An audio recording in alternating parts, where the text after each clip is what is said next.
మహబూబ్ నగర్ జిల్లా జైలు నుంచి ఓ రిమాండ్ ఖైదీ తప్పించుకోవడం కలకలం రేపింది. ఫోక్సో కేసులో నిందితుడైన కిషోర్ కుమార్ రెడ్డి ఈ తెల్లవారుజామున 4 గంటల ప్రాంతంలో జైలు నుంచి పరారయ్యాడు. ఇది జైలు భద్రతా లోపాలను మరోసారి స్పష్టం చేస్తోంది. అతన్ని పట్టుకునేందుకు పోలీసులు ముమ్మర గాలింపు చర్యలు చేపట్టారు.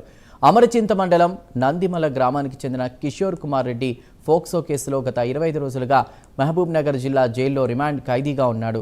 జైలు క్యాంటీన్లో పనిచేస్తున్న సమయంలో కిషోర్ కుమార్ రెడ్డి పారిపోయినట్లు అధికారులు చెబుతున్నారు. సుమారు 18 అడుగులు ఎత్తున్నటువంటి గోడను టవల్స్ను కలిపి కూడా కట్టి దూకి పారిపోయినట్లు అనుమానిస్తున్న పరిస్థితి. వనపర్తిలోని స్టేట్ హోంలో ఉన్నటువంటి తన ప్రియురాల్ని కలవడానికే అతడు ఈ సాహసం చేసినట్టు తెలుస్తోంది.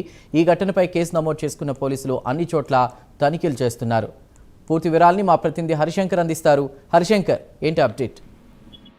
మహబూబ్ నగర్ జిల్లా కేంద్రంలో ఉన్నటువంటి జిల్లా జైలు నుంచి కూడా ఫోక్స్ కేసు నిందితుడు ఈరోజు తెల్లవారుజామున 4 గంటల సమయంలో గోడ దూకి పరారైనట్టు కూడా సమాచారం అంటుంది. అయితే అమర్చింత మండలం నందిమల్ల గ్రామానికి చెందిన కిషోర్ కుమార్ రెడ్డి ఈ రోజు తెల్లవారుజామున గోడ దూకినట్లు పోలీసులు అయితే అధికారికంగా వెల్లడించలేని పరిస్థితి అయితే ఉంది. అయితే ప్రస్తుతానికి అయితే ఈ జైలు అధికారులు గోప్యంగా ఉంచుతున్నారు. కిషోర్ కుమార్ రెడ్డి గత ఏదైతే 25 రోజుల క్రితము ఫోక్స్ కేసులో ఈ జైలుకు రావడం జరిగింది. అయితే అప్పటి నుంచి కూడా తన ప్రియుల కోసం ఆయన విరహవేదన ఉన్నట్టు కూడా పోలీసులు చెప్తున్నటువంటి సిచ్యువేషన్ ఉంది. అయితే దీనికి సంబంధించి 18 ఫీట్ల గోడను టవాల్స్ మొత్తం ముడివేసుకొని కూడా ఆయన గోడ పారిపోయినట్లు తెలుస్తుంది. దీనికి సంబంధించి ఇప్పటికే జైలు శాఖ అధికారులు మాత్రం డీఐజీ మహబూబ్ నగర్ చేరుకుని విచారణ జరుపుతున్నారు. ఫోక్స్ కేసు నిందితుడు జిల్లా జైలు నుంచి బయట కావడం ఇప్పుడు జిల్లాలో సంచలనంగా మారింది. అయితే దీనికి ఈయన కిషోర్ కుమార్ రెడ్డికి సంబంధించిన ప్రియురాలు ప్రస్తుతం వనపర్తిలో ఉన్నటువంటి స్టేట్ హోమ్ లో ఉన్నట్టు తెలుస్తున్న నేపథ్యంలోనే ఆమె కోసం ఆయన గోడదొచ్చి పరారంటూ తెలుస్తుంది. ప్రస్తుతానికి పోలీసులు కేసు నమోదు చేసుకుని దర్యాప్తు చేపడుతున్నారు. ఇప్పటికైతే డీఐజీ ఇక్కడ చేరుకోవడంతో పోలీసులంతా కూడా ఒక ఉత్కంఠ వాతావరణం కొనసాగుతుంది.